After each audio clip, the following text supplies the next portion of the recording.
Member for Bowman. Mr Speaker, all politics is local, but rarely is it more personal than the moves in the last couple of weeks to deny home birthing in this country an equal status with midwifery. Just a fraction of Australians birth at home, and I would have thought that after the events of earlier this week, when 2,000 mums rallied out the front of Parliament House, and there's been obviously meetings that preceded that all over this country, that a message might have got through to our Health Minister to treat home births with the respect that they deserve as a completely valid way of delivering in a modern age and in a developed economy. But alas, that's not the case. Now, there was a small concession made on Friday as if to try and take some of the wind out of the rally, Mr Speaker, but that was far from what happened. In reality, these mums know that they are at the moment isolated from the initially the recommendations from the National Maternity Services Review. They're isolated from any form of indemnity cover, and of course they're left out in the cold as far as community midwifery goes, because they're not being supported through the entire delivery cycle for a mum, and that means interrupted care. That means back into what is often a clock-in, clock-out hospital maternity system, which many mothers have taken a decision to move away from. Now, not everyone in Australia makes that choice, but we know in every country in the world there is an option to do so, and we don't have a government system that works against it.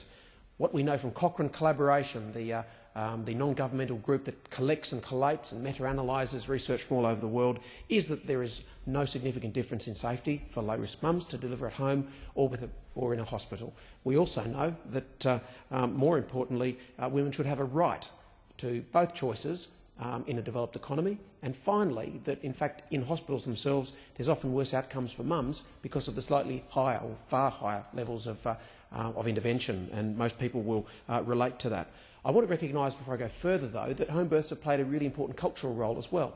In New Zealand, of course, for 2 decades we've had this system in place. Australia hasn't taken the same steps. But what home birthing has done is actually had a very powerful impact upon our hospital maternity services, because they are a counterweight and a counter-pressure, a cultural counter-pressure that has said we don't always need to fall back on interventions. We don't always need in a hospital to be interrupting the care. We don't always need to be swapping midwives at every shift.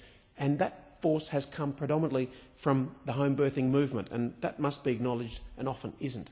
Now, for many of us here, however, what is more important than anything is the perfect baby syndrome. We want to do everything we can to have the safest possible outcome. And for home birthers, that rankles, because they can say from nearly 300,000 deliveries performed in New Zealand, there's only been 6 cases where there has been an indemnity-related claim made. And that's very important information when we consider that question here in Australia and the cost and actuarial context around it. We have figures, obviously, from overseas about safety, which I've already outlined, but still what we heard from my good colleague Senator Claire Moore at the rally at the start of the week was there was need for more information and more evidence. And I guess for home birthing, having had the tried and true models rolled out all around the world, in a relatively small population like Australia, it's actually very, very hard for very, very rare incidents to actually be measured accurately or powerfully at high levels of evidence in a country the size of Australia. Very, very difficult to do those studies. So rightly we do turn to European economies where they've done nationwide cohort studies. 530,000 mums have been analysed, and the evidence comes out very, very clearly that home birth has a role where it does have hospital support. What we got was a 2-year moratorium from the Health Minister, which was a duck and a weave, we can see that. What's more concerning is what's between the lines, that there was very, very powerful and promising good faith negotiation, that models that exist in South Australia and to a lesser extent Western Australia might have formed the basis for a national plan that would include home births and make them part of the community midwifery program in this country. But alas, that's all fallen through. And it's a source of great disappointment, Mr Speaker, for those who have worked so hard to have home births treated on at least an equal footing.